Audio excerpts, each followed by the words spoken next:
ಚಿಂತಾಮಣಿ ತಾಲೂಕಿನ ಪುರಾಣ ಪ್ರಸಿದ್ಧ ಕೈವಾರದ ಅಮರನಾರಾಯಣ ಸ್ವಾಮಿ ಬ್ರಹ್ಮ ರಥೋತ್ಸವವು ಫಾಲ್ಗುಣ ಮಾಸದ ಹೋಳಿ ಹುಣ್ಣಿಮೆಯಂದು ವೈಭವವಾಗಿ ನಡೆಯಿತು. ಸಹಸ್ರಾರು ಭಕ್ತರು ರಥವನ್ನ ಎಳೆದು ಕೃತಾರ್ಥರಾದರು. ರಥೋತ್ಸವದ ಅಂಗವಾಗಿ ದೇವಾಲಯವನ್ನ ವಿಶೇಷವಾಗಿ ಅಲಂಕಾರ ಮಾಡಲಾಗಿತ್ತು. ಬೆಳಗ್ಗೆಯಿಂದಲೇ ದೂರದ ಊರಿನಿಂದ ಭಕ್ತರು ದೇವಾಲಯಕ್ಕೆ ಭೇಟಿ ನೀಡಿ ಪೂಜೆ ಸಲ್ಲಿಸುತ್ತಿದ್ರು. ರಥೋತ್ಸವಕ್ಕೆ ಮೊದಲು ಅಲಂಕೃತ ಪಲ್ಲಕ್ಕಿಯಲ್ಲಿ ಭಜನೆಯೊಂದಿಗೆ ಸದ್ಗುರು ತಾತಯ್ಯನವರ ಉತ್ಸವ ತಂದು ದೇವಾಲಯದ ಪ್ರಾಂಗಣದಲ್ಲಿ ಸದ್ಗುರು ತಾತಯ್ಯನವರ ವತಿಯಿಂದ ಶ್ರೀಕೃಷ್ಣ ಗಂಧೋತ್ಸವ ವಿಶೇಷ ಸೇವೆಯನ್ನ ಧರ್ಮಾಧಿಕಾರಿಗಳಾದ ಡಾಕ್ಟರ್ ಎಂಆರ್ ಜಯರಾಮ್ ದಂಪತಿ ಶ್ರದ್ಧಾಭಕ್ತಿಯಿಂದ ನೆರವೇರಿಸಿದ್ರು. ರಥೋತ್ಸವದ ಅಂಗವಾಗಿ ರಥವನ್ನ ವಿವಿಧ ಬಗೆಯ ಹೂಗಳಿಂದ ಸುಂದರವಾಗಿ ಅಲಂಕಾರ ಮಾಡಲಾಗಿತ್ತು. ರಥಶಾಂತಿ ಹೋಮ ಪೂಜೆಗಳನ್ನ ನೆರವೇರಿಸಲಾಯಿತು.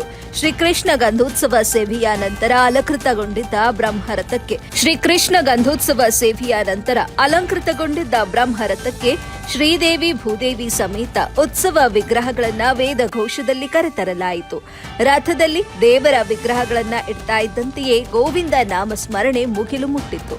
ಭಕ್ತರು ತೇರು ಬಾಳೆಹಣ್ಣು ದವನವನ್ನ ತೇರಿಗೆ ಅರ್ಪಿಸಿ ಹರಕೆ ಸಲ್ಲಿಸಿದ್ರು.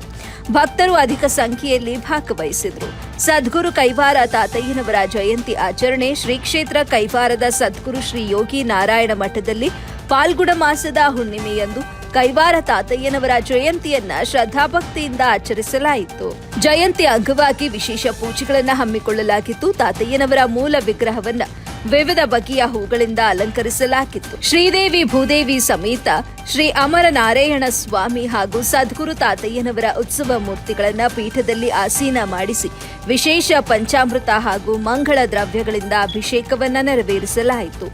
ಅಭಿಷೇಕದ ನಂತರ ಅಷ್ಟಾವಧಾನ ಸೇವೆಯನ್ನ ನೆರವೇರಿಸಿ ಮಹಾಮಂಗಳಾರತಿಯನ್ನ ಬೆಳಗಲಾಯಿತು. ಧರ್ಮಾಧಿಕಾರಿಗಳು ದಂಪತಿಗಳು ಉಪಸ್ಥಿತರಿದ್ದರು.